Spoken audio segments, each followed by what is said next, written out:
آخرت کا فکر، مرنے کے بعد والی زندگی اس کے سامنے، تو یہ اپنے آپ کو آخرت کے لیے سمجھ کر کام کر رہا ہے کہ دنیا میرے لیے ہے اور میں دنیا کے لیے نہیں ہوں، بلکہ اسی دنیا میں آخرت کمانا میرا کام ہے۔ انما الدنیا خلقت لکم وانکم خلقتم للآخرہ، کہ یہ کھیت تمہارے لیے، تم کھیت کے لیے نہیں، یہ زمین تمہارے لیے، تم زمینوں کے لیے نہیں، یہ سونا چاندی تمہارے لیے، تم سونے اور چاندی کے لیے نہیں، یہ کائنات تمہارے لیے اور تم اس کائنات میں کسی چیز کے لیے نہیں، کیونکہ کائنات فانی ہے اور تمہیں رہنا ہے۔ تمہیں تو آخرت کے لیے اس دنیا میں بھیجا گیا ہے، تو دنیا میں دنیا بنانا کوئی کام نہیں ہے کہ دنیا میں دنیا بنا دیا۔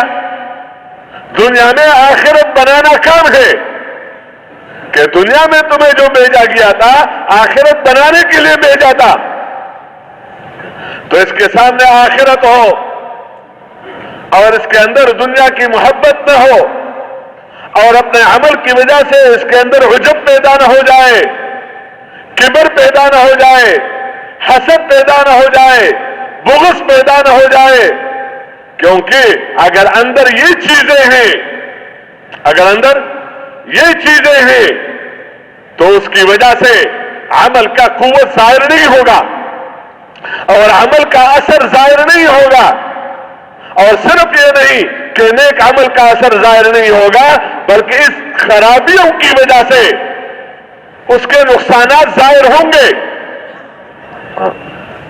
اس لیے یہ دولتیں حضور صلی اللہ علیہ وسلم کو دی گئی تھی اور ان دولتوں پر صحابہ کرام کو سمجھایا گیا، ڈالا گیا، اس طرح سمجھایا اور اس طرح ڈالا کہ وہ اوروں کو سمجھانے والے بن گئے اور وہ اوروں کو ڈالنے والے بن گئے۔ تو اسی دعوت اور اسی علم، تعلیم و تعلم اور اسی تزکیہ کی برکت سے وہ زمانہ خیر القرون بن گیا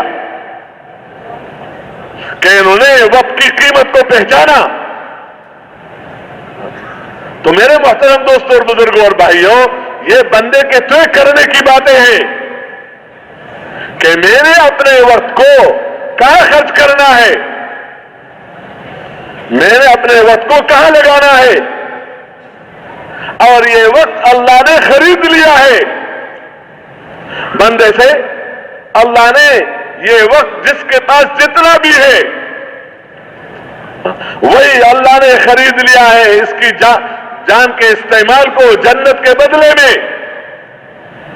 اس لیے جب وقت ختم ہو جاتا ہے اور بندہ یہ کہے کہ مجھے نماز پڑھنے دو، مجھے روزہ رکھنے دو، مجھے زکوٰۃ دینے دو، مجھے ذکر کرنے دو، مجھے توبہ کرنے دو، تو اب کہا جاتا ہے وقت ختم۔ جب وقت ہی ختم ہے تو اس میں عمل کیا کرے گا؟ یہ چیخے گا، یہ پکارے گا اور یہ مانگے گا، وقت مانگے گا، لیکن اس کو وقت نہیں دیا جائے گا، ایک سیکنڈ بھی وقت نہیں دیا جائے گا۔ اس لیے یہ بنیادیں پیغمبر صلی اللہ علیہ وسلم نے اپنے صحابہ کرام کو اور صحابہ کرام نے تابعین کو اور تابعین نے تبع تابعین کو اس طبقے نے ان چیزوں کو سمجھا، تو انہوں نے اپنے وقت کی قیمت کیسے بنایا کہ قیامت تک جتنے بھی خیر کی شکلیں ہیں، اگر کہ ان کی زندگی 20 سال یا 25 سال تھی یا 40-50 سال تھی، لیکن قیامت تک جتنی بھی خیر کی شکلیں ہیں وہ سب شکلیں ان کے عمل ناموں میں ہیں۔ گویا وقت ہے 30 سال 40 سال، اور فائدہ کتنا اٹھایا کہ قیامت تک آنے والا زمانہ اس میں جتنی بھی خیریں وجود میں آئی ہے تو وہ خیریں وہ سب ان کے حصے میں ہیں، اس لیے کہ ان کی نیت قیامت تک آنے والے زمانے کی تھی، قیامت تک آنے والے زمانے کی نیتیں تھی۔ اور اس لیے کہ وہ قیامت تک آنے والے انسانوں کی ذمہ داری اپنے اوپر سمجھتے تھے کہ نبی نے تو ہمارے پاس پہنچایا، پیغمبر صلی اللہ علیہ وسلم نے ہمیں سکھلایا، ہمارا تزکیہ کیا، ہمیں گمراہی سے نکالا، اور ہمیں اس قرآن کی برکت سے اور اپنی محنت کی برکت سے اللہ ہمیں ظلمات سے نکال کر روشنیوں میں اور صحیح راستے پر ڈالا۔ لیکن اب ہمارا کام کیا ہے؟ ہمارا کام ہے اوروں کو گمراہیوں سے نکال کر ہدایت کے راستے پر ڈالنے کے لیے محنت کرنا، یہ ہمارا کام ہے، اسی میں ہمارا وقت لگے گا اور اسی میں ہماری استعدادیں خرچ ہوں گی۔ تو میرے محترم دوستوں اور بزرگوں اور بھائیوں، یہ انہوں نے اس آخرت کی تیاری اس درجے کی تو جب وہ دنیا سے اس قسم کا آدمی چلا جاتا ہے تو اس کا عمل نامہ بند نہیں ہوتا، اس کا عمل نامہ بند نہیں ہوتا، بلکہ اس کا عمل نامہ ابھی کھلا ہے اور اس میں مختلف قسم کے اعمال لکھے جا رہے ہیں، اس لیے کہ اس نے وہ کام کیا جس کام کی برکت سے یہ خیر عام ہوتا چلا گیا۔ تمہارا میرے محترم دوستوں اور بزرگوں اور بھائیوں، کسی نے یہاں رہنا نہیں، سب نے جانا ہے اور دنیا کے کسی چیز کو لے کر جانا نہیں، اور دین کے کسی عمل کو چھوڑ کر، خواہ دینی ہو یا بھی دینی ہو، کسی عمل کو چھوڑ کر جانا نہیں، بلکہ اپنے اعمال ساتھ ہو جائیں گے۔ انہی اعمال کے اعتبار سے آگے جتنے بھی دور ہیں جس میں ہم نے جانا ہے، برزخ کا زمانہ اور قیامت کے دن، حشر کا دن، حساب کتاب، پولیس صراط پر گزرنا، اور جتنے بھی مرحلوں سے گزرنا ہے، ان سب میں اعمال کے ساتھ گزرنا ہے، جس نے جتنا کمایا۔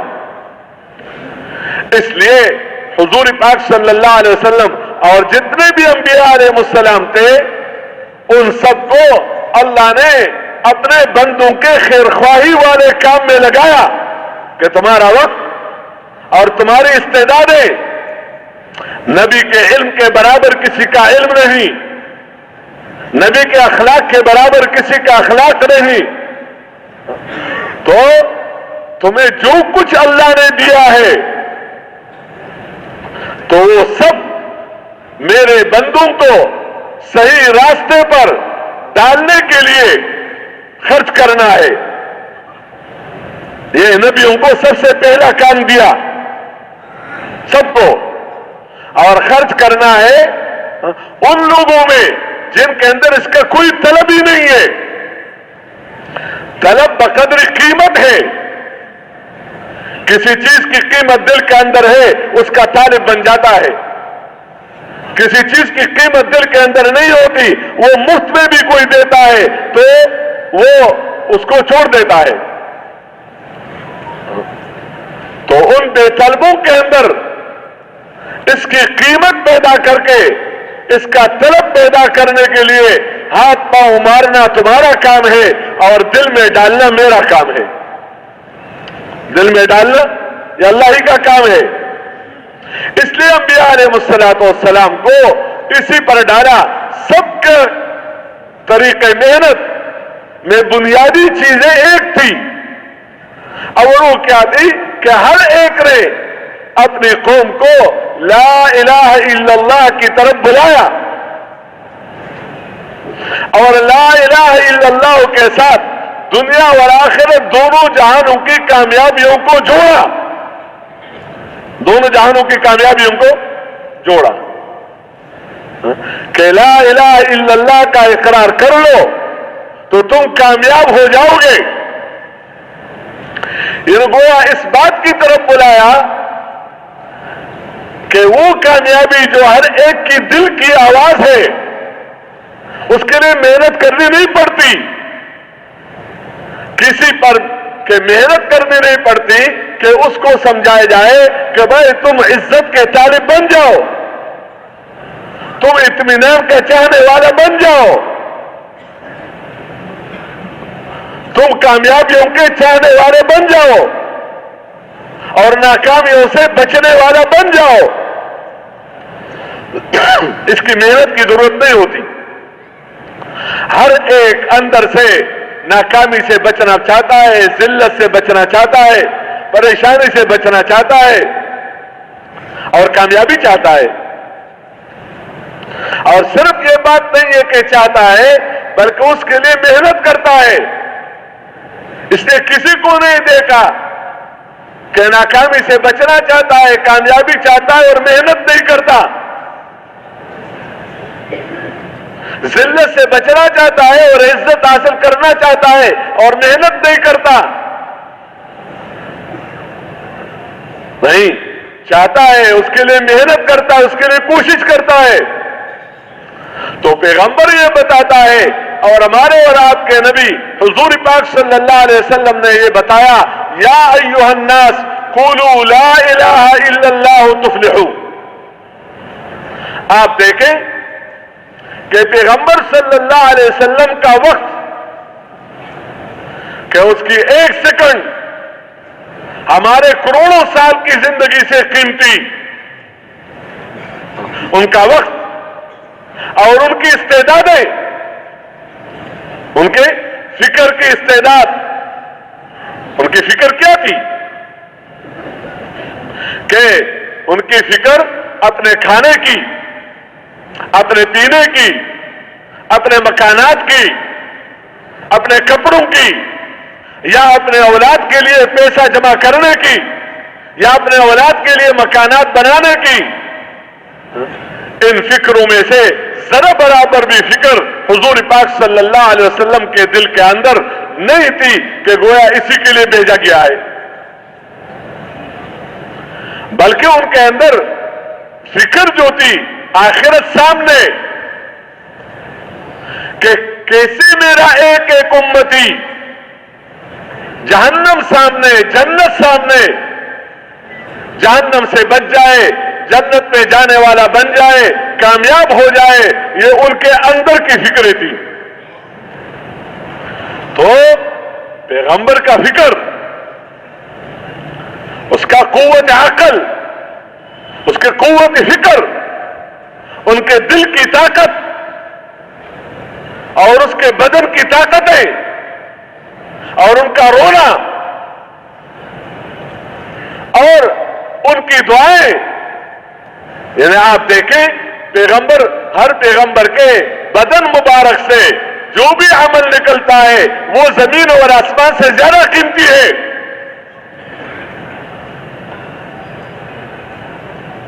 تو انہوں نے اللہ جل شانہ کے بھیجنے پر اور اللہ کے کہنے پر انہوں نے اپنی قوتیں اور اپنی استعدادیں اور اپنی صلاحیتیں کہاں خرچ کی ہے اور وقت کہاں لگایا ہے اور کس کام میں لگایا ہے. تو سب کے نزدیک مشترک کام یہ تھا کہ ان بے طلبوں کے اندر طلب پیدا کرنے کے لیے بے غرض ہو کر مارے مارے پھرنا, یہ ہر ایک پیغمبر کا عمل تھا کہ بے غرض ہو کر, خیر خواہ بن کر ان بے طلبوں کے پاس, کہ وہ مسئلہ اتنا مشکل تھا کہ اس بات کے کہنے سے پہلے یہی پیغمبر ان کے بیچ میں سب کے آنکھوں کا تارا اور سب کا محبوب اور سب کے نزدیک معتمد اور سب اس کو صادق اور امین سمجھتے تھے. لیکن جب اس بات کے کہنے کے لیے ان کو اللہ جل شانہ نے حکم دیا تو جو سب سے زیادہ محبوب تھا وہ سب سے زیادہ مبغوض بن گیا, اور جو سب سے زیادہ صادق کہلایا جاتا تھا کہ سچا ہے, اس کو کہا گیا کہ یہ سب سے زیادہ جھوٹا ہے. الیاذ باللہ. اور جس کو سب سے زیادہ خیرخواہ سمجھا جاتا تھا اس کو کہا گیا کہ اس کا کوئی غرض ہے. اس کا کیا ہے؟ انہذا کہ یہ تو کچھ چاہتا ہے. کیا چاہتا ہے؟ ملک چاہتا ہے. کتنا بڑا بہتان. انہذان لساحران یریدان ان یخرجاکم من ارضکم بسحرہما ویذھبا بطریقتکم المثلی. کہ یہ دو ہیں موسیٰ علیہ السلام اور ہارون علیہ السلام. ان کا مقصود یہ ہے کہ تمہیں اپنے ملک سے نکال دے اپنے سحر اور جادو کے زور سے، اور جو پرانی زندگی ہے اس ترتیب پر تمہیں چلا دے. اس لیے اس کا مقابلہ کر دو، اس کا مقابلہ کرو. تو میرے محترم دوستوں اور بزرگوں اور بھائیوں، ادھر سے لوگوں کی طرف سے یہ باتیں اور ادھر سے اللہ کی طرف سے تسلیاں کہ اگر یہ تمہیں مجنون کہتے ہیں، ما انت بنعمت ربک بمجنون، کہ اللہ کی نعمت تمہارے پر ہے، تم کہاں مجنون ہو؟ تمہارے تو اخلاق بڑھیا سے بڑھیا. یہ تمہیں کہتے ہیں کہ کذاب ہو، شریر ہو. تو بتایا سیعلمون غدا من الکذاب الاشر، کہ کل پتہ چلے گا کہ جھوٹا کون تھا، شریر کون تھا. تسلیاں تھی کہ شاعر کا قول نہیں ہے، تمہیں لوگ شاعر کہتے ہیں. یہ کاہن کا قول نہیں ہے، تمہیں لوگ کاہن کہتے ہیں. اس نے پیغمبر تو اللہ کی بات سے اثر لیتا تھا. تو جب اللہ کی طرف سے تسلیاں آتی تو پیغمبر کا دل بڑا ہو جاتا تھا، خوش ہو جاتا تھا، مطمئن ہو جاتا تھا اور اللہ کے ساتھ تعلق بڑھتا تھا. تو بات اسی میں ان کے دن لگے. ہر عمل کے لیے کچھ نہ کچھ وقت ہے. نماز کے لیے ایک وقت مقرر، روزے کے لیے ایک مہینہ اور وقت مقرر، حج کے لیے ایک وقت مقرر. اس طرح کام ہوتے ہیں. لیکن یہ جو حکم تھا، اس حکم میں نہ دن کو دیکھا نہ رات کو دیکھا. پیغمبر نے اپنے دنوں کو کہاں لگایا اور اپنے راتوں کو کہاں لگایا. نہ دن کو دیکھا نہ رات کو دیکھا، نہ بارش کو دیکھا نہ گرمی کو دیکھا نہ سردی کو دیکھا، نہ لوگوں کے استقبال کو دیکھا نہ لوگوں کے نفرت اور بیزاری کو دیکھا.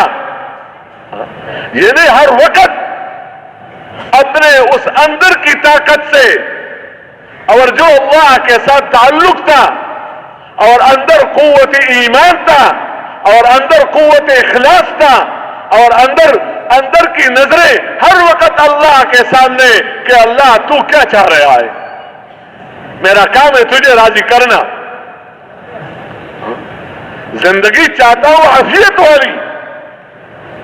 اس لیے آپ دیکھیں جب حضرت رسول اللہ محمد صلی اللہ علیہ وسلم طائف سے کہ اس شریروں سے واپس ہوئے تو دعا میں کیا بتایا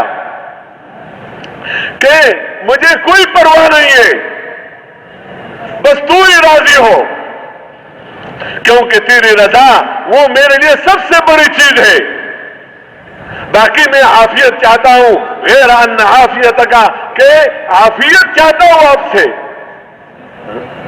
تو اپنے بندگی کا اظہار بھی کیا کہ میں تو محتاج ہوں عافیت کا، میں اس نعمت کا محتاج ہوں کہ عافیت کے ساتھ رہوں. لیکن ان حالات سے متاثر ہو کر میں دائیں بائیں ہو جاؤں نہیں. اصل ہے تمہاری رضا بس. تو اس کے ساتھ بے غرض ہو کر بے طلبوں کے پاس اپنی جان اور اپنا مال لگا کر ایک دفعہ نہیں، 2 دفعہ نہیں، 10 دفعہ نہیں، 100 دفعہ نہیں، بلکہ جب بھی موقع ملا شاید یہی وقت ہو, اسی وقت میں اللہ نے اس کے لیے ہدایت مقدر کیا ہو اور یہ میری بات سن لے اور اس کے دل کے اندر بات اتر جائے. تو جیسے ایک بیمار آدمی بہت سخت یعنی خطرے میں, لیکن جو شفیق ڈاکٹر ہوتا ہے, مہربان ہوتا ہے, خیرخواہ ہوتا ہے, اپنے فن کا ماہر ہوتا ہے, وہ کہتے ہیں اخیر تک اس کے جان بچانے کی کوشش کرنا میرا کام ہے. اخیر تک کہ بندہ ٹھیک ہو جائے, جان بچ جائے, یہ اس کی کوشش ہے. تو پیغمبر کے دل میں کتنی خیرخواہی کہ اخیر تک ہاتھ مارا, اخیر تک کوشش کی کہ یہ راستے پر آ جائے. اور بات صرف اتنی سی تھی, جو بڑی مضبوط بات ہے, معمولی نہیں ہے کہ اتنی سی تھی, لیکن یہ کوئی عقل سے دور نہیں, انصاف سے دور نہیں. وہ کیا بات تھی؟ وہ بات یہ تھی کہ دیکھو تم بندے ہو, تم جو نفع چاہتے ہو اور نقصان سے بچنا چاہتے ہو, نفع چاہتے ہو اور نقصان سے بچنا چاہتے ہو, تو بچانے والا وہ ہو سکتا ہے جس کو تمہارے نفع اور نقصان کا علم ہو, جس کو تمہارے نفع اور نقصان کا, اس کو پتا ہو کہ تم کس حال میں ہو, تم کہاں پر ہو, تم کس حال میں ہو, تمہارے دل کی پریشانی کیا ہے, تمہاری ضرورت کیا ہے, تمہاری حاجت کیا ہے. یہ علم اس کے پاس ہو, اس پر کوئی چیز مخفی نہ ہو, کوئی چیز مخفی نہ ہو. کوئی ایسا نہیں ہے کہ بتانے والے نے بتایا کہ فلان پریشان ہے, بتانے والے نے بتایا کہ فلان بھوکا ہے, بتانے والے نے بتایا کہ فلان مشکل میں پھنسا ہوا ہے. جیسے دنیا کے اعتبار سے لوگ ہوتے ہیں جو ذمہ داروں تک بات پہنچاتے ہیں کہ دیکھو فلان جگہ میں لوگ بھوک سے مر رہے ہیں, اس کے علم میں نہیں ہے, اس کو بتایا جاتا ہے. فلان لوگ سردی میں پریشان ہیں, اس کو بتایا جاتا ہے. اور یا بتایا نہ بھی جائے, یا بتا وہ خود بھی معلوم کرنے کے لیے پھرتا ہے, معلوم کرنے کے لیے پھرتا ہے کہ لوگوں کا کیا حال ہے.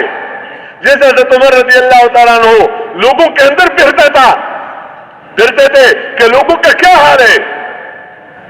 پھرتے پھرتے جب ایک گھر سے بچوں کے رونے کی آواز آئی, معلوم کیا بچے کیوں رو رہے ہیں, پتہ چلا دیکھا کہ بھوک سے رو رہے ہیں, اور ماں نے صرف پانی ہانڈی میں رکھ کر ان کے نہلانے کے لیے گویا ان کو بتا رہی ہے کہ کچھ پک رہا ہے. تو وجہ پوچھا, کیونکہ حضرت عمر رضی اللہ عنہ کے علم میں وجہ نہیں تھی, پتہ نہیں تھا کہ کیوں, تو بتا دیا کہ یہ ہے. اور اس نے کہا کہ قیامت کے دن میرا اور عمر کا حساب ہوگا. یہ جو کہتے ہیں کہ ذمہ داریوں کی طرف مت بھاگو, جو ذمہ داری سب کی نہیں ہے کسی ایک پر ہوتی ہے, تو اس کی طرف مت بھاگو, اس کی طرف, ورنہ تمہارے اندر کیا استعداد ہے کہ سب کے کاموں کے بارے میں تمہارے سے پوچھا جائے گا. اگر تمہیں دی جائے تو اللہ کی مدد تمہارے ساتھ ہوگی, اور اگر تم طلب کر کے تجھے ملتا ہے تو اللہ تجھے اپنے نفس کے حوالہ کر دے گا. تو اس نے کہا کہ قیامت کے دن میرے اور عمر کا معاملہ ہوگا. حضرت عمر رضی اللہ تعالیٰ عنہ نے ارشاد فرمایا کہ عمر کو کیا پتا. تو اس عورت نے کہا کہ ہمارا امیر بنا ہوا ہے, پتا نہیں ہے.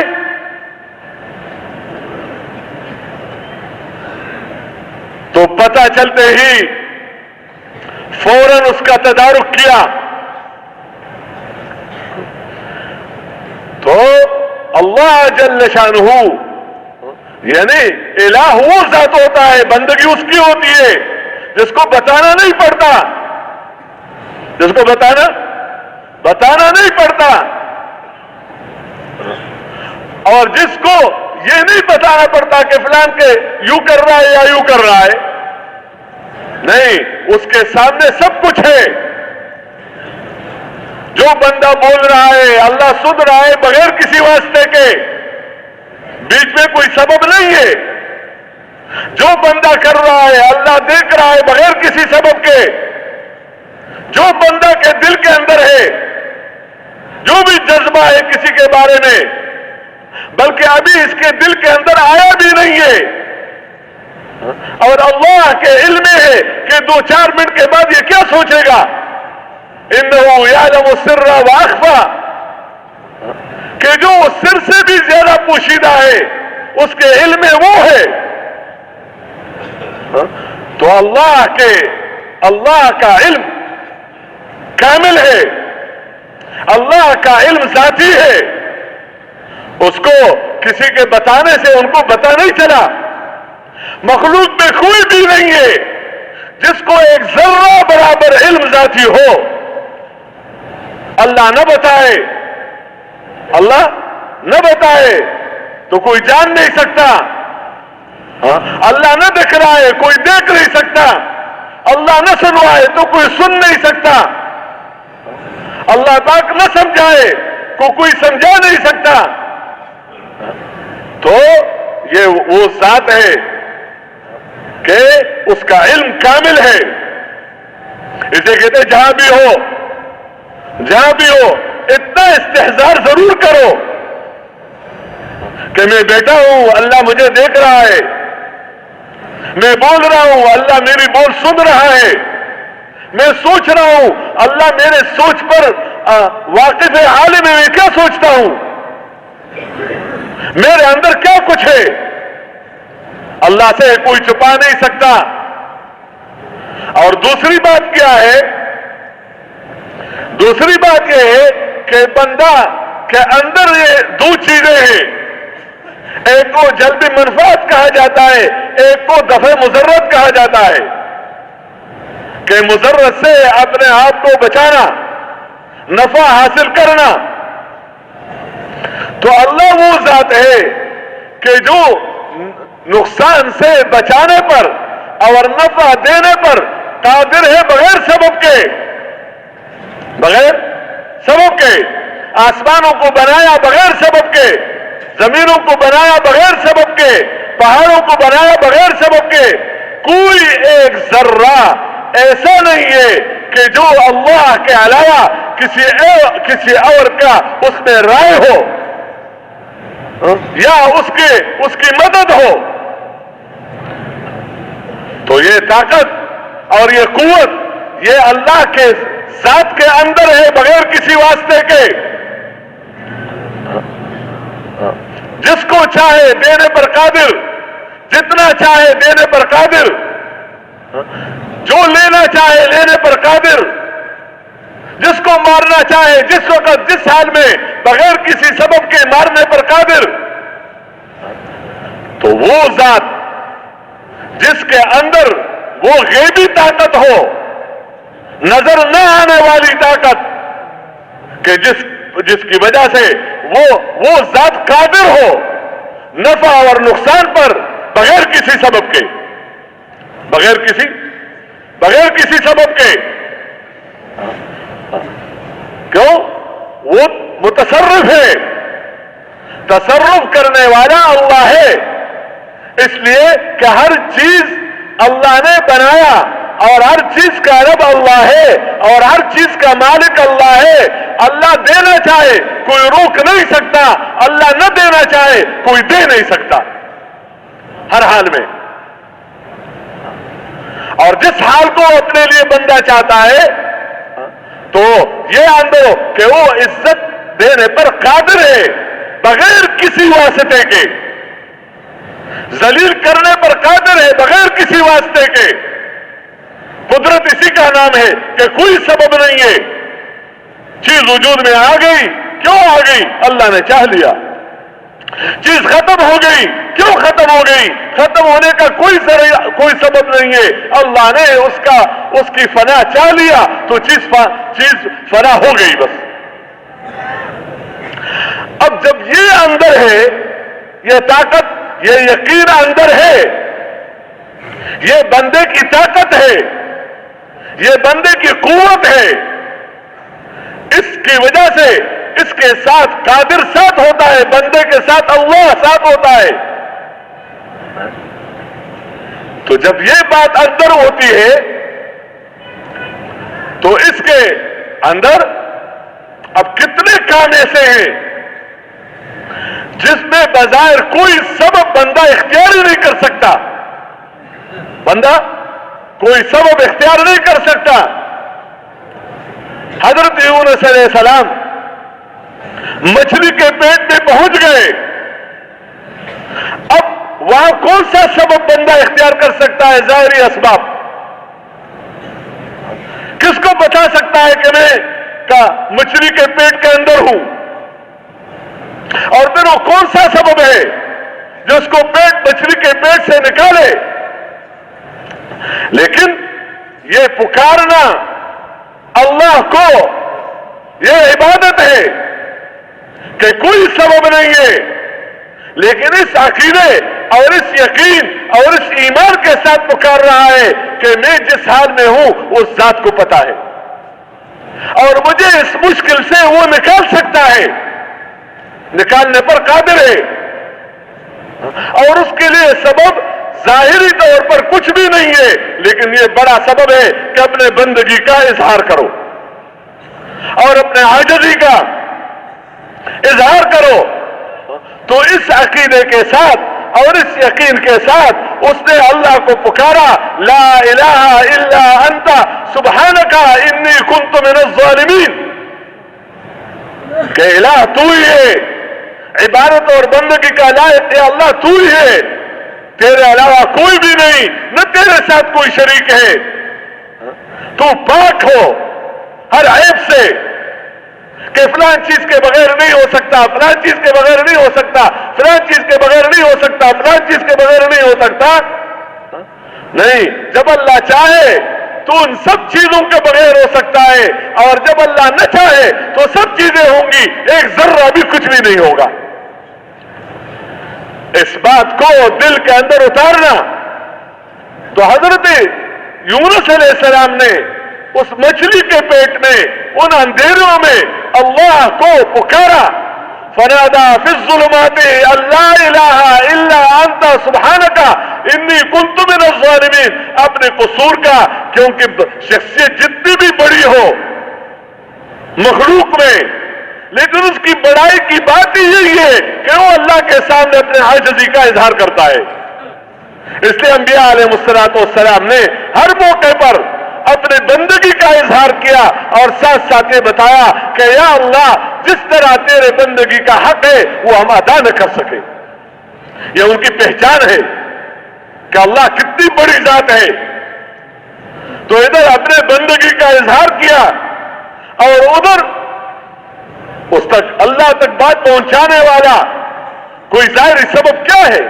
اللہ کسی چیز کا کیا محتاج ہے؟ فَاسْتَجَبْنَا لَهُ وَنَجَّيْنَاهُ مِنَ الْغَمِّ.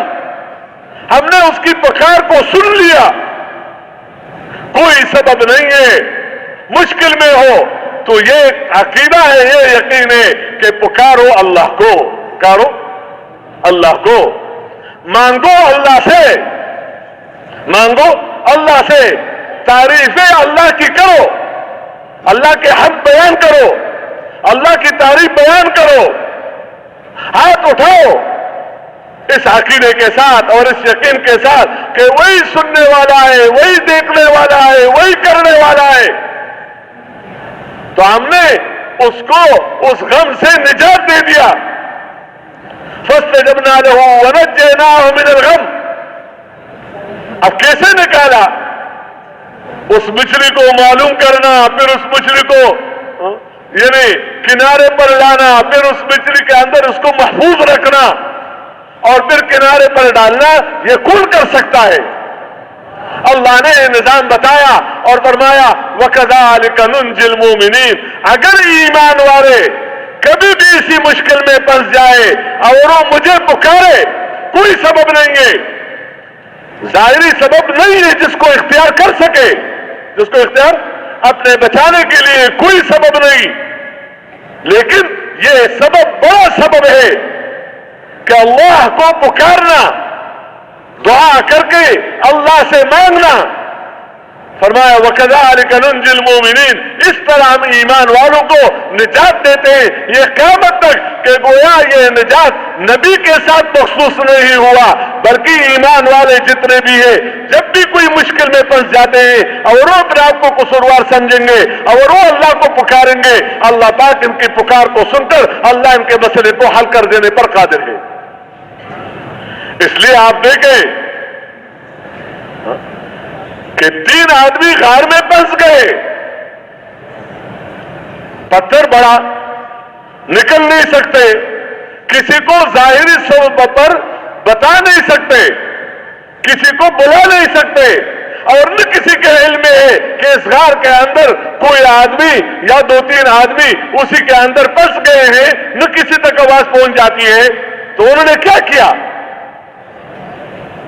انہوں نے اللہ کو پکارا اور اپنے نیک عمل کو اللہ کے سامنے رکھ کر اللہ پاک سے مانگا، ماں باپ کی خدمت کو اور اپنے عفت اور پاک دامنی کو، اور ساتھ ساتھ جو معاملات ہیں دوسرے کے ساتھ اچھائی کے معاملے کو سامنے رکھ کر اللہ سے مانگا کہ اللہ اگر یہ عمل تیرے ہاں قبول ہو، یعنی تیرے لیے ہو، تو اللہ اس مشکل سے ہمیں نجات دے۔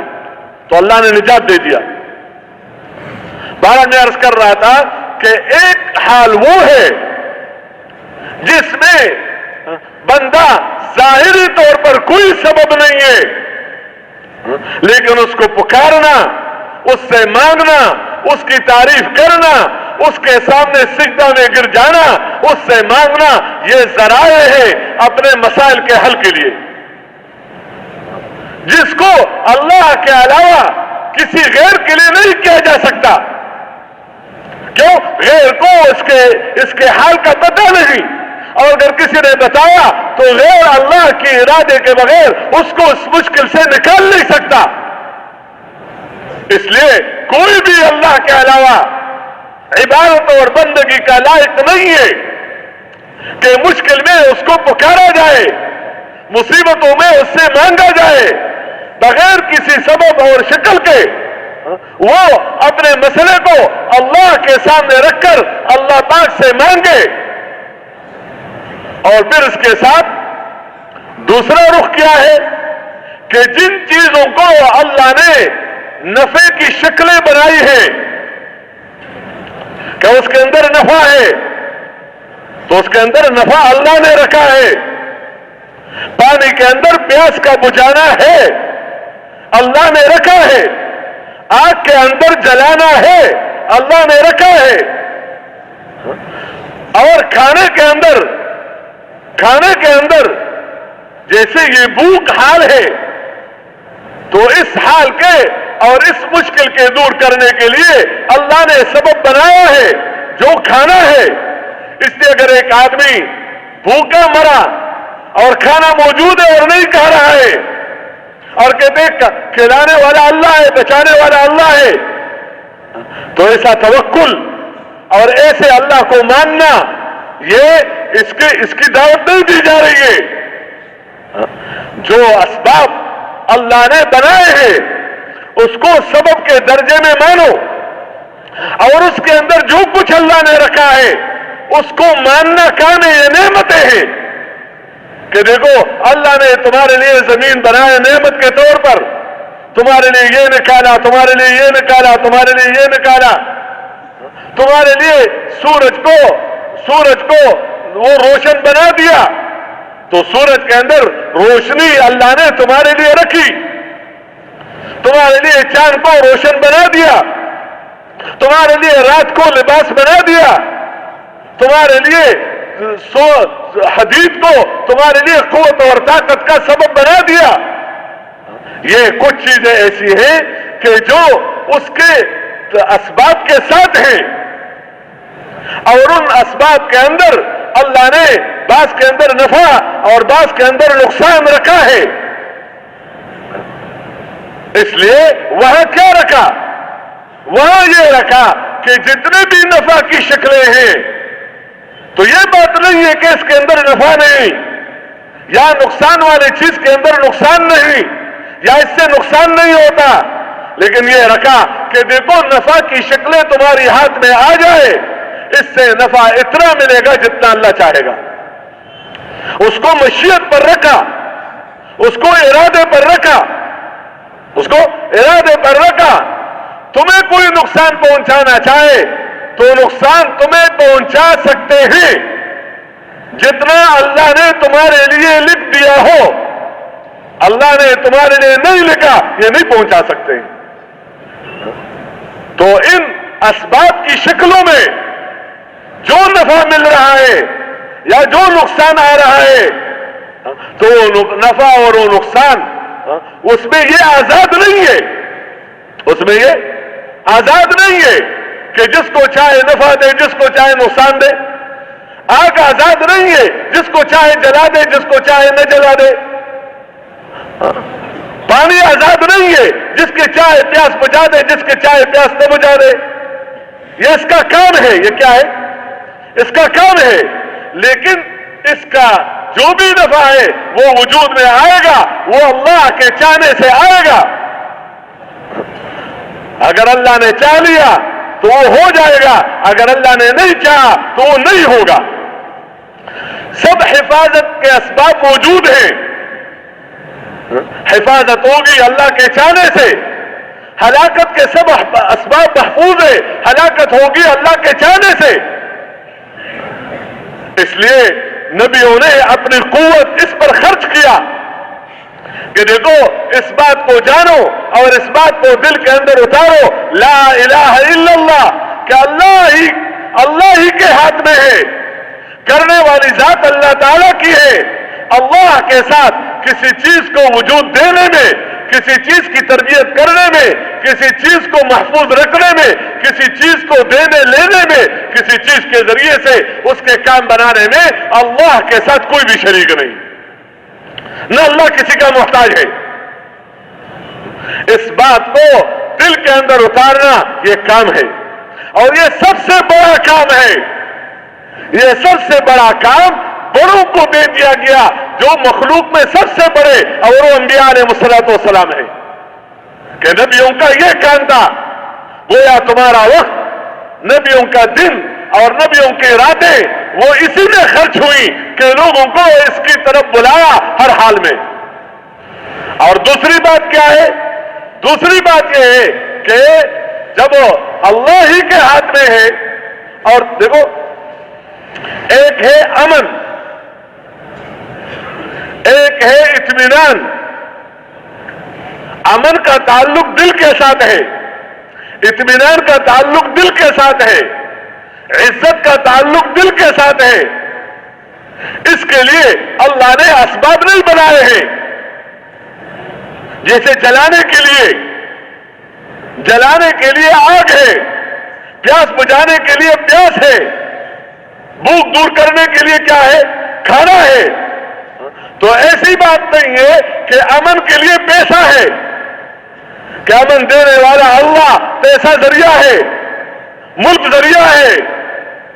عزت کے لیے پیسہ ذریعہ ہے، کہ عزت دینے والا اللہ، پیسے کے ذریعے سے اللہ عزت دیتا ہے۔ اطمینان دینے والا اللہ، ملک کے ذریعے سے اللہ اطمینان دیتا ہے۔ تو ایسی بات نہیں ہے، بلکہ اس حال میں اور اس بات میں اللہ نے عزت کو چیزوں کے ساتھ نہیں جوڑا، پیٹ بھرنے کو چیزوں کے ساتھ جوڑا، پیاس بجھانے کو چیزوں کے ساتھ جوڑا، وہ بھی اللہ کی مشیت اور اللہ کے ارادے سے۔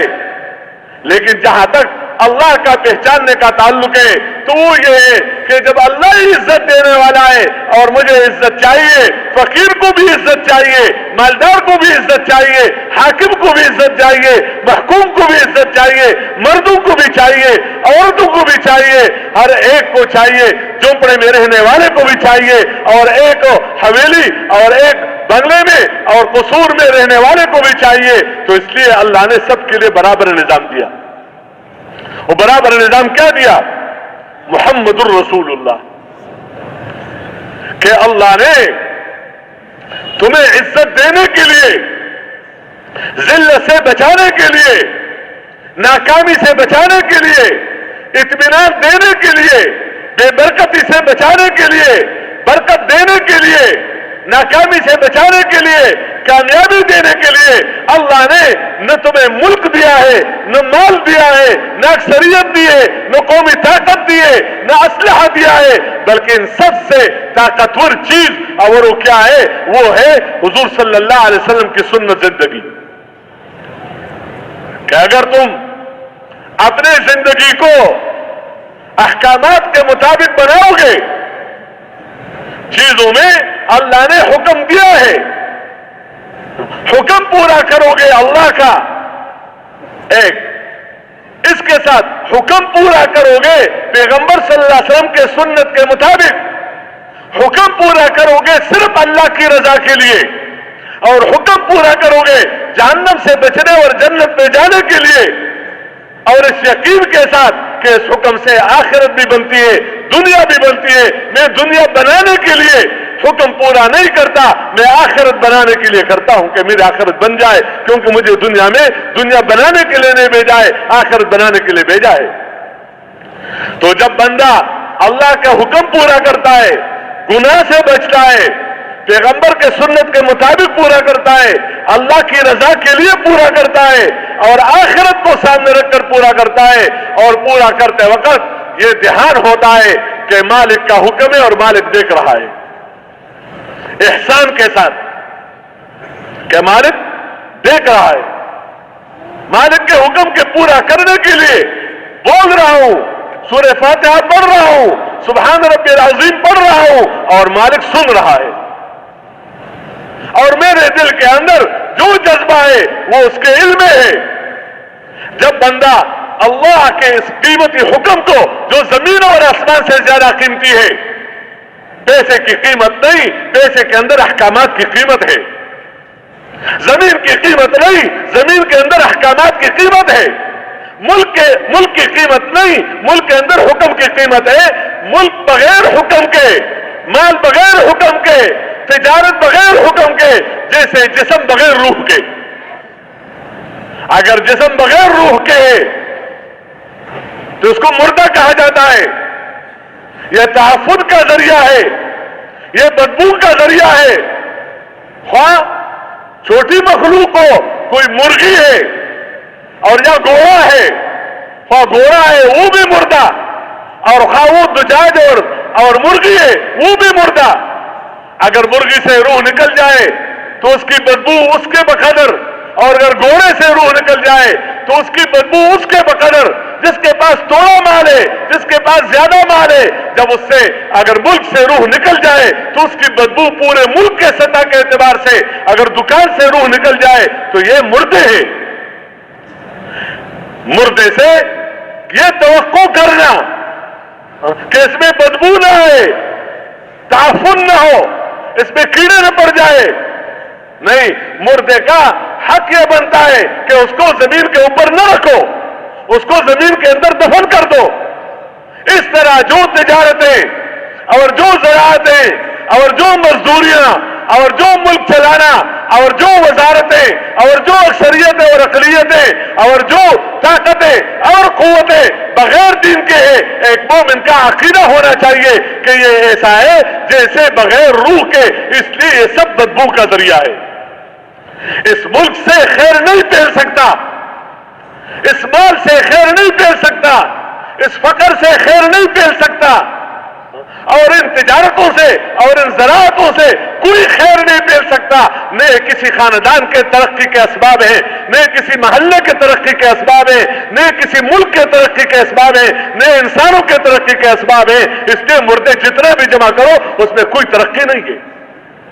یہ عقیدے کی باتیں، ایمان کی باتیں کہ اگر حضور پاک صلی اللہ علیہ وسلم کے مبارک طریقے زندگیوں سے نکل گئے تو وہ طریقے نکل گئے، اور انتظار کرنا محبتوں کا، وہ طریقے نکل گئے اور انتظار کرنا رحمتوں کا، وہ طریقے نکل گئے اور انتظار کرنا امن کا، وہ طریقے نکل گئے اور انتظار کرنا اطمینان کا، یہ کبھی نہیں ہو سکتا۔ یہ خیالست و محالست جنون، یہ محال ہے، یہ پاگلوں کا کام ہے۔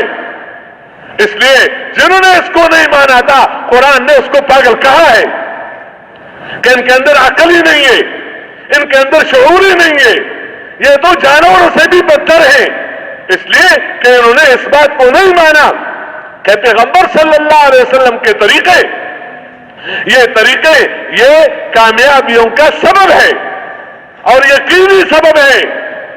بعض اسباب تو ایسے ہوتے ہیں دنیا کے اعتبار سے کہ کبھی ہو گیا کبھی نہیں ہوا، لیکن یہاں یقینی سبب ہے کہ تمہیں عزت ملے گی ان راستوں سے، تمہیں اطمینان ملے گا ان راستوں سے، تمہاری حفاظت ہوگی ان راستوں سے، تمہیں غلبہ ملے گا ان راستوں سے، تمہاری دعائیں قبول ہوگی ان راستوں سے۔ لیکن اگر یہ طریقے چھوٹ گئے اور یہ دین ہاتھ سے نکل گیا تو پھر مال کے ہونے سے تم اس نقصان کو دور نہیں کر سکتے ہو۔ اس لیے اس یقین کو رکھا کہ کرنے والی ذات اللہ تعالیٰ کی ہے، اور ذریعہ کیا ہے؟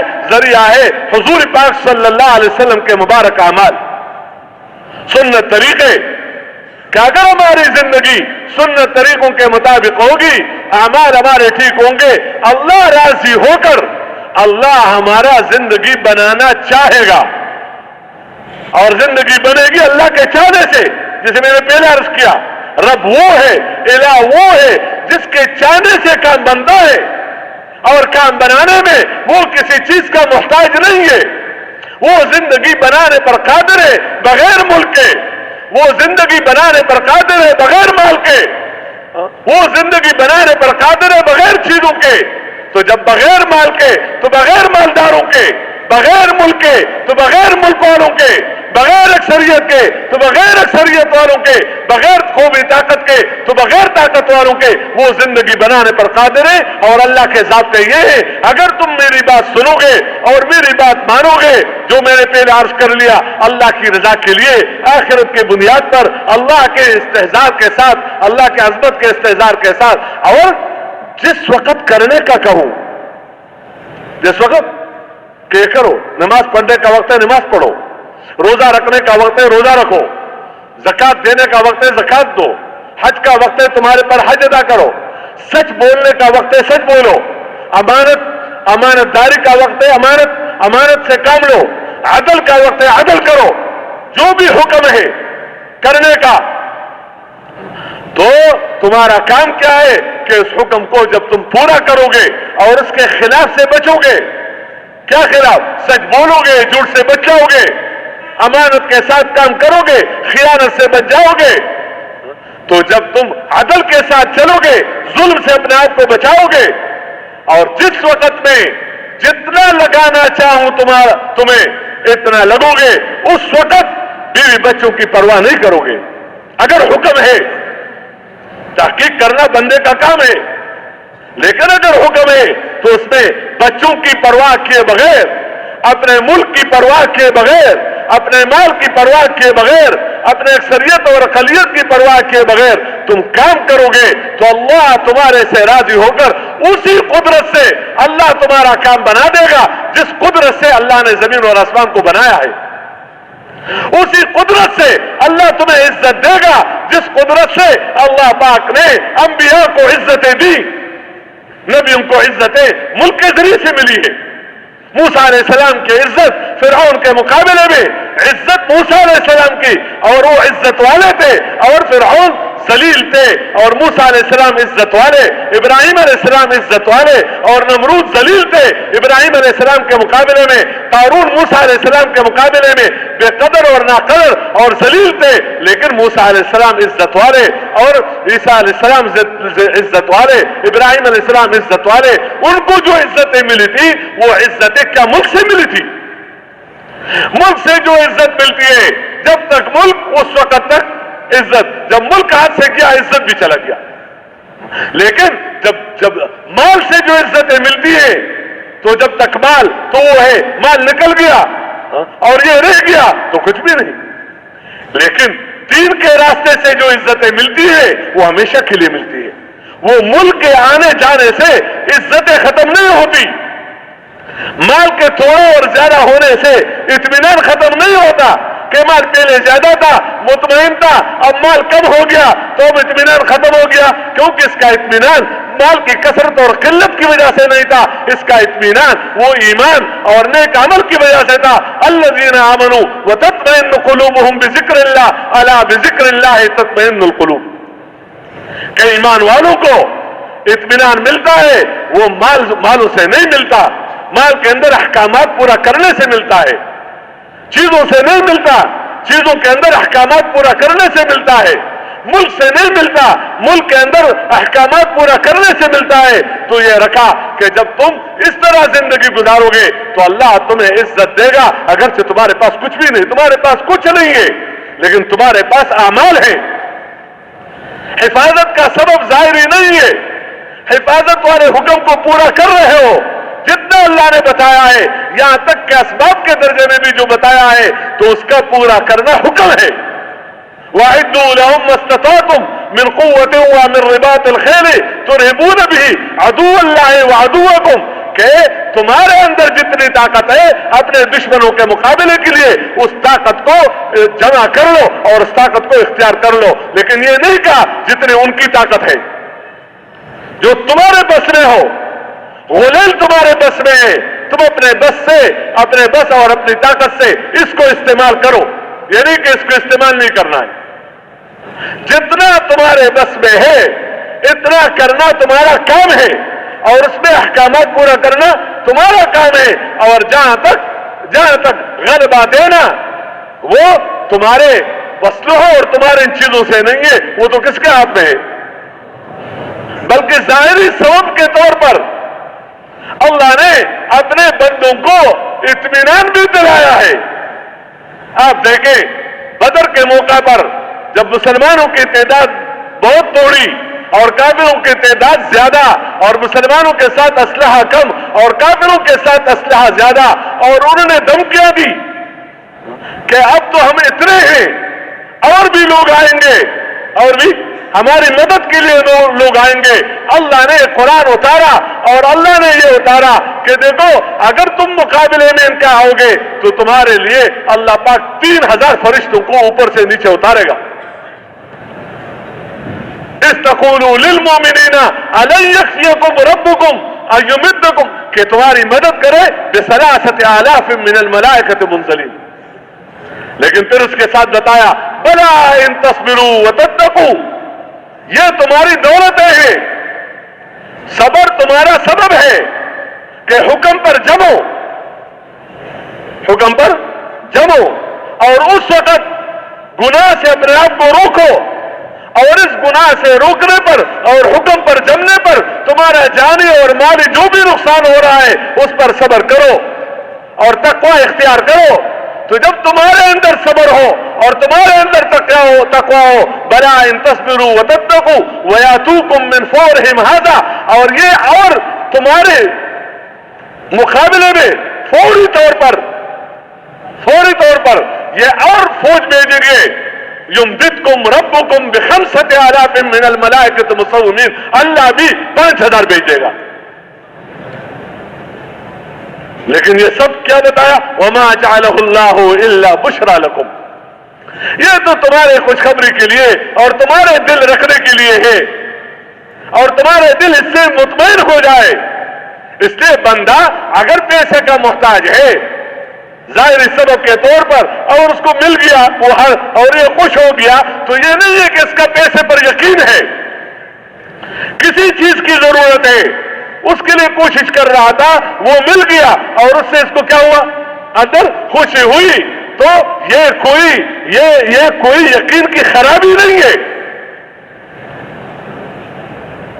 فرمایا کہ تو تمہارے لیے بشرا ہے, وَلِتَطْمَئِنَّ بِهِ قُلُوبُكُمْ, تاکہ تمہارا دل اس کو اطمینان ملے. باقی جہاں تک مدد کی بات ہے, وَمَن نَّصْرُ إِلَّا مِنْ عِنْدِ اللَّهِ الْعَزِيزِ الْحَكِيمِ, مدد تو اللہ کی طرف سے ہے.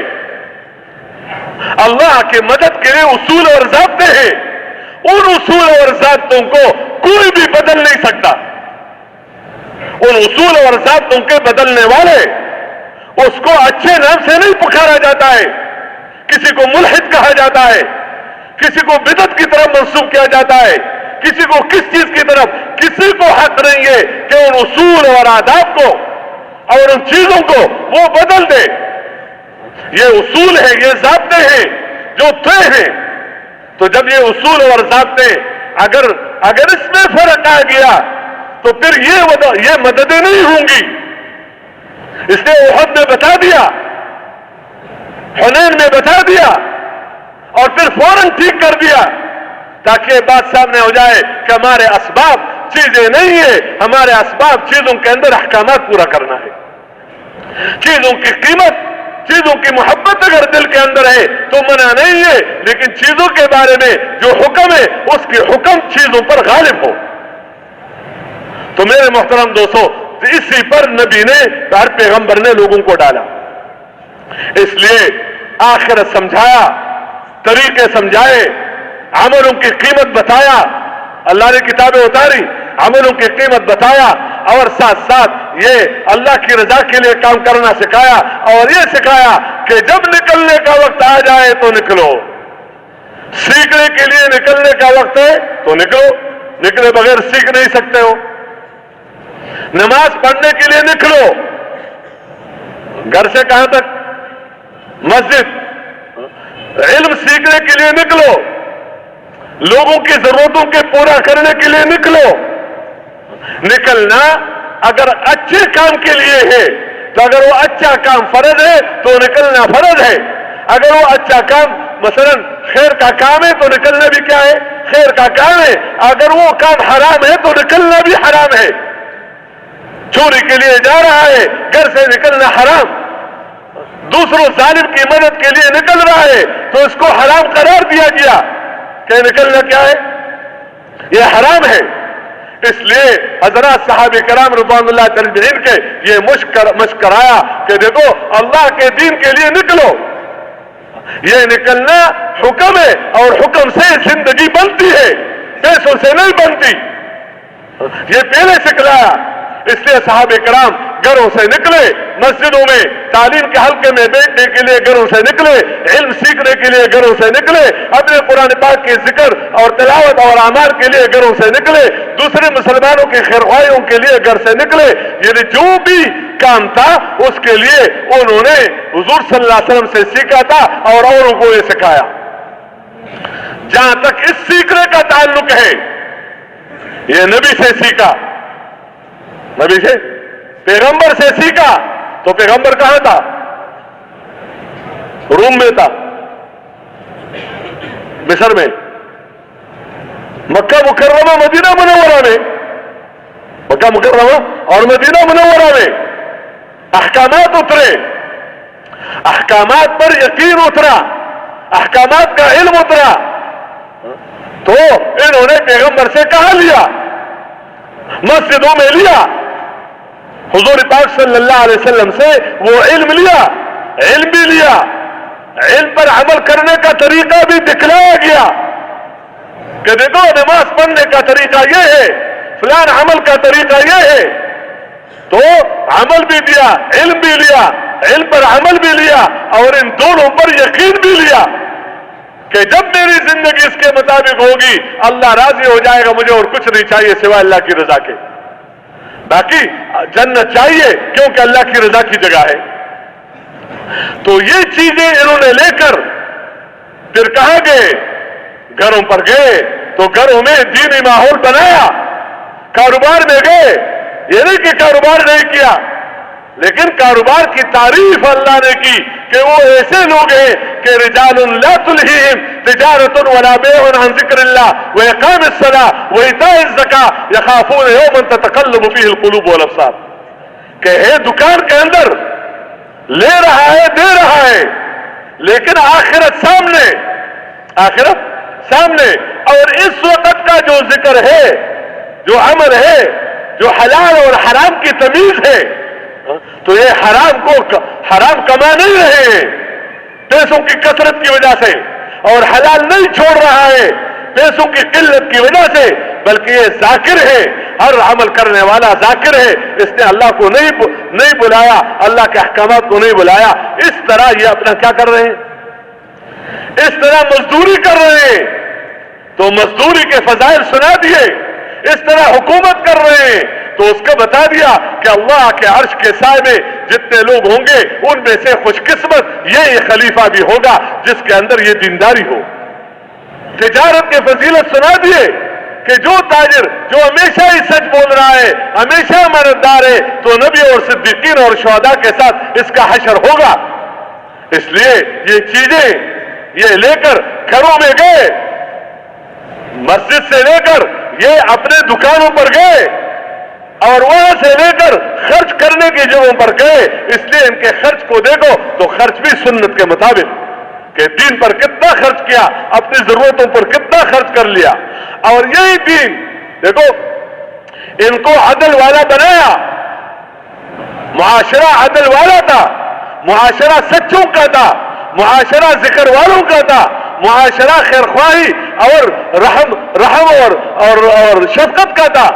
یہ معاشرہ عدل جو بہت بڑی صفت ہے کہ عام طور پر بندہ اس میں فیل ہو جاتا ہے دو وجہوں سے، یا تو کسی کے ساتھ بغض ہے، کسی کے ساتھ دشمنی ہے، اور موقع آ گیا اس کے حق میں بات کرنے کا یا اس کا کوئی حق بنتا ہے تو کہتے ہیں مجھے تو یاد ہے نا جو اس نے میرے ساتھ کیا تھا، ابھی تو ہاتھ آیا ہے، اب ہم نے یوں کرنا ہے۔ فرمایا کہ دیکھو انہوں نے تو تمہیں بیت اللہ سے روک لیا، بیت اللہ سے روکا اور تمہیں عمرہ کرنے نہیں دیا، لیکن اس بات کی وجہ سے تمہارے اندر یہ بات پیدا نہ ہو جائے کہ ہم نے ان کے ساتھ زیادتی کرنی ہے۔ کہ اس وجہ سے ہم نے کیا کرنی ہے؟ زیادتی کر وَلَا يَجْرِمَنَّكُمْ شَنَآنُ قَوْمٍ عَلَىٰ أَلَّا تَعْدِلُوا اعْدِلُوا هُوَ أَقْرَبُ لِلتَّقْوَىٰ کہ کسی قوم کی دشمنی آپ کو اس پر نہ ڈالے کہ تم عدل نہ کر سکو۔ اس لیے یہ دین عدل والوں سے پہلے گا، یہ دین دعوت والوں سے پہلے گا، یہ دین سکھلانے والوں سے پہلے گا۔ صرف سیکھنے سے پہلتا نہیں ہے، سکھلانے سے پہلتا ہے۔ صرف کلمے سے پھیلتا نہیں ہے، کلمے کی طرف دعوت دینے سے پھیلتا ہے۔ صرف ذکر کرنے سے نہیں پھیلتا، ذکر کی طرف دعوت دینے سے پھیلتا ہے۔ صرف اخلاق سے نہیں پھیلتا، اخلاق کی طرف دعوت دینے سے پھیلتا ہے۔ صرف اخلاص سے نہیں پھیلتا کہ میں مخلص ہوں تو دین پھیل جائے گا عالم میں، اخلاص کی طرف دعوت دینے سے پھیلتا ہے۔ اس لیے پھیلانا کا حکم ہے کہ خیر کو عام کرو، خیر کو کیا کرو؟ عام کرو۔ تو اس کے عام کرنے میں جو اثر ہوگا وہ تمہارا عدل ہوگا کہ لوگوں کے سامنے پیش کرنے سے پہلے سیکھ لیا تو اپنے مکہ میں، سیکھ لیا تو مدینہ میں، سیکھ لیا تو حضور پاک صلی اللہ علیہ وسلم کی صحبت میں، لیکن ان خوبیوں کے ساتھ آراستہ ہو کر جب تم اوروں کے پاس جاؤ گے، عادل بن کر جاؤ گے، مطیع بن کر جاؤ گے، عالم بن کر جاؤ گے، ذاکر بن کر جاؤ گے، خیرخواہ بن کر جاؤ گے، دنیا سے بے طلب ہو کر جاؤ گے، شفقت اور خیرخواہی کے ساتھ جاؤ گے تو اللہ کی مدد تمہارے ساتھ ہوگی۔ تو اس مدد کا نتیجہ ہے کہ اللہ تمہیں خیر کا ذریعہ بنائے گا، ہدایت کا ذریعہ بنائے گا، اللہ پاک کی مدد تمہارے ساتھ ہوگی۔ یہ راستے دیے ہیں۔ اس لیے کہتے دشمنی کی وجہ سے اس کا معاملہ ہے تو دشمنی کی وجہ سے اس کے ساتھ عدل ہاتھ سے نہ جائے، اور دوستی کی وجہ سے عدل نہ جائے، اپنی ذات کی وجہ سے بھی عدل نہ جائے کہ میرا اپنا مسئلہ ہے، اب کچھ نہ کچھ تو کرنا چاہیے۔ کیا کرنا چاہیے؟ وہی کرنے کا کام ہے جو اللہ نے بتایا ہے۔ اپنے ماں باپ کے ساتھ محبت کی وجہ سے، کسی کی محبت کی وجہ سے عدل سے دائیں بائیں نہیں ہونا، تو وہاں دشمنی کا بتایا اور یہاں دوستی کا بتایا۔ یا ایھا الذین آمنوا کونوا قوامین بالقسط شہداء للہ ولو علی انفسکم او الوالدین والاقربین ان یکن غنیا او فقیرا فاللہ اولی بہما فلا تتبعوا الہوی ان تعدلوا کہ انصاف کو قائم کرو۔ انصاف منصف قائم کر سکتا ہے، اور منصف وہ ہوگا جس کا ایمان مضبوط ہو، جس کی عبادتیں بڑھیا سے بڑھیا ہو، جس کے اخلاق بڑھیا سے بڑھیا ہو، جس کے اندر قرآن اور حدیث والا علم ہو، اور جس کے اندر لوگوں کی ہمدردیاں ہو، اور جو دین پر مال خرچ کرتا ہے اور جو دین پر جان لگاتا ہے. جان بنانا اس کا کام نہیں، جان دینا کام ہے. مال کمانا اس کا کام نہیں، مال خرچ کرنا کام ہے. عزت بنانا اس کا کام نہیں، عزت قربان کرنا اس کا کام ہے. یہی وہ بندہ ہے جو انصاف کے ساتھ زندگی گزار سکے گا، اور جو ترازو کے انصاف پر تولے گا. اس لیے بتایا کہ کیا بنو، کونوا قوامین بالقسط شہداء للہ، کہ اگر گواہی دینے کا وقت ہے تو صحیح گواہی دو اللہ کے لیے، اللہ کی رضا کے لیے. اگرچہ تمہارے خلاف بات جا رہی ہے، اگرچہ تمہارے خلاف بات جا رہی ہے، اگرچہ تمہارے ماں باپ کے خلاف بات جا رہی ہے. وَلَوْ عَلَىٰ أَنفُسِكُمْ أَوِ الْوَالِدَيْنِ، تمہارے ماں باپ کے خلاف بات جا رہی ہے. اَوِ الْأَقْرَبِينَ، تمہارے چچا زاد، تمہارے ماموزاد، تمہارے رشتہ دار، اس کے خلاف جا رہی ہے. یا صرف فقر کی وجہ سے کہ غریب آدمی ہے، میرے محلے کا ہے، میرے شہر کا ہے، میرے علاقہ کا ہے، تو میں نے کہا چلو یار اس کے پاس تو بہت سارا ہے، اگر یہ تھوڑا اس کو مل جائے تو اس میں کیا کمی آ جائے گی؟ مجھے اور تجھے کیا حق ہے دوسروں کا دینا؟ کہ اتنی خیر خواہ ہوں، دوسروں کا دے رہا ہوں تو اپنا کیوں نہ دوں؟ اپنا دو تو اللہ دے گا، دوسروں کا دو گے تو کیا دے گا اللہ؟ فرمایا ان یکن غنیا اور یا کسی کے مالداری سے متاثر ہو جائے کہ کیا کرے مالدار آدمی ہے، اگر بات صحیح نہ کروں تو کر میرا کان پکڑے گا، میرے ساتھ یوں کرے گا، مجھے بھی عزت کرے گا. ان یکن غنیا اور فقیرا فاللہ اولی بہما، اگر تم اس کی غربت کی وجہ سے عدل سے دائیں بائیں ہو رہے ہو اور یا اس کے مالداری کی وجہ سے، تو اللہ ان دونوں کا زیادہ خیر خواہ ہے تمہارے سے. میرے محترم دوستو، یہ پاک زندگی اس امت کو تقسیم کرنے کے لیے ملی ہے. اس امت کا کام نبیوں والا کام ہے. نبیوں والا، دیکھو ایک امت کا کام تھا نبیوں سے لینا، نبیوں کے کہنے کے مطابق زندگی گزارنا، یہ امت کا کام تھا. اور پیغمبر کا کیا کام تھا؟ پیغمبر کا کام یہ تھا کہ خود اس طرح زندگی گزارنا اور امت کو دینا، عبادت کرنا، عبادت کی طرف بلانا، عبادت سکھلانا اور ان اعمال پر ڈالنا، یہ نبیوں کا کام تھا. اگر نبیوں والا کام باقی نہ رہے، دینا رہ جائے، تو جن کے پاس ہے ایک دن ایسا آ جائے گا کہ ان کے پاس بھی کچھ بھی نہیں رہے گا. اس لیے دینا بنیاد ہے، دعوت دینا بنیاد ہے. اگر دعوت چھوٹ جائے تو جتنا دین ہے آہستہ آہستہ وہ ختم ہوتا چلے جائے گا، اور دین لوگوں کے اندر اور لوگوں میں دین نہیں آئے گا. اس لیے پیغمبروں کو دعویہ والا کام دیا کہ تمہارا کام صرف کلمہ پڑھنا نہیں، ایمان لانا نہیں، بلکہ ایمان کے ساتھ